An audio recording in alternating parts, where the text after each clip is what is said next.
Howdy everyone, my name is Christopher DeWitt, and I'm going to give an explanation as to why robberies occur from a classical theory and a strain theory's perspective, and which one gives a better explanation. Starting with a quick review of classical theory states that people are the masters of their own fate, and they have free will to do what they want. Classical theory also gets into the idea of severity, certainty, and celerity. Severity is the amount of time that is spent in prison. This is also a concept that is more commonly seen in today's everyday life. When you flip on the news, you'll see a news story that says, man charged with robbery spends 10 to 12 years in prison. That is severity. It's also supposed to work as a deterrence to prevent people from committing crime.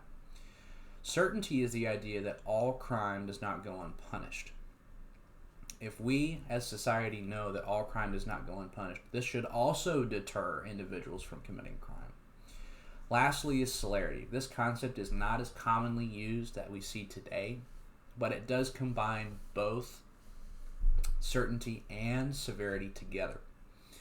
If we know that all crime does not go unpunished, and in this case robbery, we know how much time, roughly on average, how much time people spend in prison, then we should deter from committing those crimes. Now, getting into strain theory was based off of Merton's idea of institutional anomie. Now, Merton's idea of institutional anomie came from Durkheim's theory of anomie, which was a rapid change of a social environment. We've discussed in both our class lectures and our online discussion boards what strain theory is about. This chapter dived into the idea of social conditioning and social environments. Here in Beaumont, or the south end of Beaumont, for example, we've seen that the social conditions are less favorable and more conducive for crime due to underdevelopment, low-income households, and poverty. That is the strain that the environment is in, and people feel more likely to commit crime because of the condition of the environment. This is more typical of lower-class individuals, that they feel the need to commit said crime to achieve greater success. Now, strain theory does not just deal with conditions. With the environment, it can also deal with people. If there's a strain on an individual, they can resort to anger, to sadness, to anxiety, to any negative form of emotion. Now, this can also cause people to get into negligence and commit crime. So now that we have an idea of what classical theory and strain theories are all about, let's look at robberies and which one can give a better explanation as to why they occur. From a classical standpoint, there's an idea of rational choice theory. Now, rational choice theory, or opportunity theory, in this case for robberies, would-be robbers can find an unsuspecting victim that may or may not have the ability to defend themselves, have another person to protect them, and they're going to go after them because it's an easier target. Also, because of that rational choice that they chose this individual, they're going to have a better outcome because, one, there's a less likelihood of them getting caught, and number two, they're going to get an instant reward. This kind of gives an explanation of what we see today.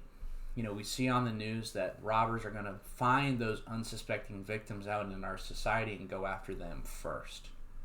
Now, getting into the strain theory's perspective as to why robberies occur, from what we understood about strain theory, the social conditions and the social environment of an individual can cause those crimes because they're going to turn to an emotion such as anger.